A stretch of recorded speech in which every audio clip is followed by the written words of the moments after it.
Greetings again from RTB News. This is Henry Johnson bringing you a life-changing and interesting story from World War II. Today, September 23rd, takes place the first interview with Charlie Brown. Our goal is to educate the public with this phenomenal story and take a deeper look on it. To do so, we're going to base this interview off of the question, to what extent were the actions of Charlie Brown and Franz Stigler affected by propaganda and morals during World War II?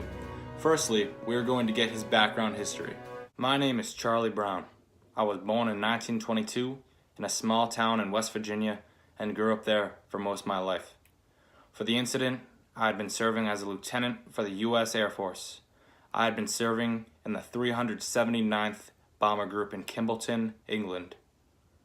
The date was December 20th, 1941, and we had just been assigned to raid on the Focke-Wulf fighter plant in Bremen, Germany. At 21 years old, it had been only my second combat mission, and one surely to remember. But today, I still serve proudly in the U.S. Air Force. Greetings again from BTR News. This is Don Schuler bringing you a life-changing and interesting story from World War II. Today, September 23rd, takes place the first interview with Franz Stigler. Our goal is to educate the public with this phenomenal story and take a deeper look on it. To do so, we are going to base this interview off of the question, to what extent were the actions of Charlie Brown and Franz Stigler affected by propaganda and morals during World War II? Firstly, we are going to get his background history. Hello. My name is Franz Stigler, and I was a German fighter pilot flying for the Luftwaffe of Germany.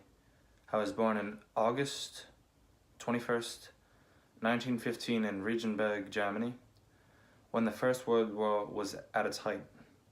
I had been 27 years old in 1943 when this event took place, and have just turned 29 this year.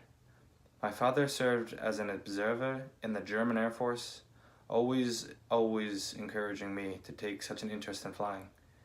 It's incredible. When I was 12, I had already soloed in my first glider.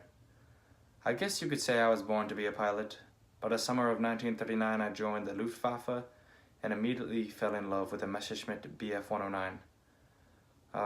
Quite the beautiful plane. I served in North Africa, Sicily, Holland, and Germany for the most part. I guess I have a particularly interesting history, being shot down 17 times and bailed out of an aircraft 4 times. By 1943, I had 28 confirmed aircraft shot down. I've been wounded 4 times and have scars mostly on my legs and head. If you can see here, I even have a scar from a bullet on my forehead. If it weren't for my windshield, my skull would have blown to pieces. I've flown a total of 417 missions, even escorting Stuka dive bombers in the Mediterranean. But this one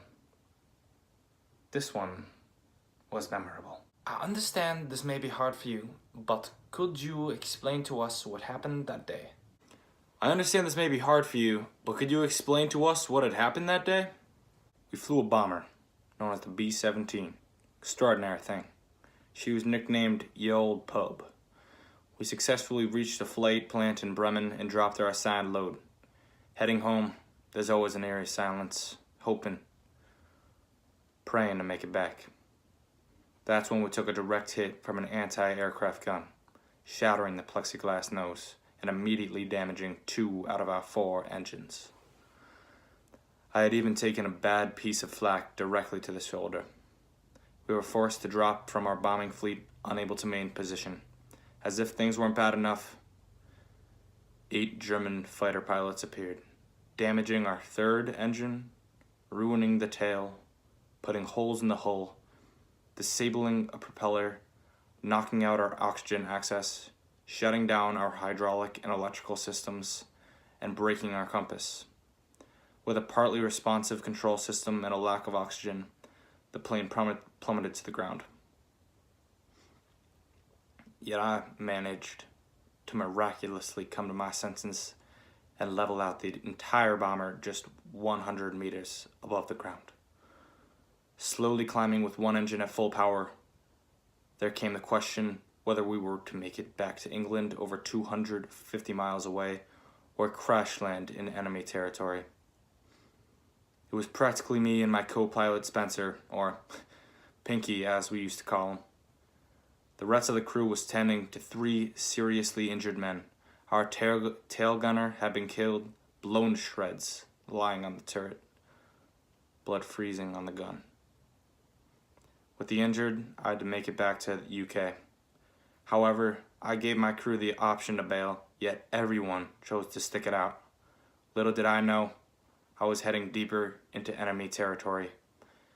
It was at that moment when I saw it, a gray Messerschmitt Bf 109, 3 feet off of our right wingtip.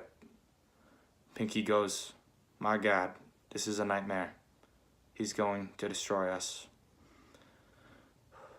I can still remember how my heart sank, closing my eyes and opening them, every time hoping it was just a mirage. After all, I was completely dazed at the time, only thinking of survival. I had been given a direct order to take down this B-17, and I remember flying beside it, just off the wing, and thinking to myself that I've hardly ever truly seen a plane in such a negative state. With my finger on the trigger, I remember pressing the rosary I kept in my jacket and slowly easing off the trigger. I was amazed that aircraft could fly. The tail gunner was lying in blood, holes all over. The crew running up and down, tending the wounded. I didn't have the heart to finish off those brave men. I could not have shot them. It would be the same as shooting a man in a parachute. From where I come from, that is truly immoral. The intimidating fighter circled us, yet I saw him pointing to the ground. At first I was too terrified, till realizing he wanted us to crash land, but I couldn't bring myself to. He ended up notioning for us to turn around, a complete 180 degrees. And at this point, I had no choice but to trust and to rest my fate in the hands of this German. It is such a miracle to me that this brave soul risked his life, accompanying us for quite the long time, protecting us against AA guns in mainland Europe. The Luftwaffe used shot-down B-17s, rebuilt them, and used them for secret missions, so the escort of a B-17 wasn't unlikely over mainland Europe in this sense. This way, AA guns would see no threat in this plane, and I had to simply trust that this bomber wouldn't do anything truly dumb. I flew along them for a long time. They were trying desperately to get home, and I was going to let them do it. When we reached the North Sea, he simply saluted and left us. Still at low odds, we made it back to Seething in Norfolk, 259 feet high at that point, and were guided into land by a couple of P-47s. I still think to myself, why? Why did he risk his own life? Why did he save us? On my return, I reported to my commanding officer that I successfully shot down the B-17 and that I had crashed at sea. I could not tell anyone at home that I had let them go, or I would have been looking down the barrels of a firing squad. You see, in the fatherland, any act of mercy such as this would have been seen as an act of treason, punishable by death. Times were very strict indeed. I am very lucky to be alive. Our story had been immediately classified as secret, only to be told at our mission briefing. For America, it was not well to show the public a chivalrous enemy. Americans were exhorted to hate all Germans. Now the war is over, and this is me, speaking of this event for the very first time. If it weren't for the American propaganda, I would have loved and longed to tell this story sooner. It's funny. It truly is. Earlier that day, I gunned down 2 B-17s, and a third would have assured me the coveted Knight's Cross medal. Yet I have no regret in risking my career and life in this sense. Every day I wonder whether that B-17 had made it home. I still do now. In 1940, I lost my only brother as a night fighter. The chance I had saved this B-17 4 days before Christmas would mean more to me than anything ever before. In the future, I hope to reunite with this American and maybe have a brother once again. Today, I suffer a recurring nightmare in which I am in an aircraft spiraling down toward trees and buildings. In this dream, there was no act of mercy. I need to meet this hero, as my future family would never have the chance to exist had he simply pulled the trigger.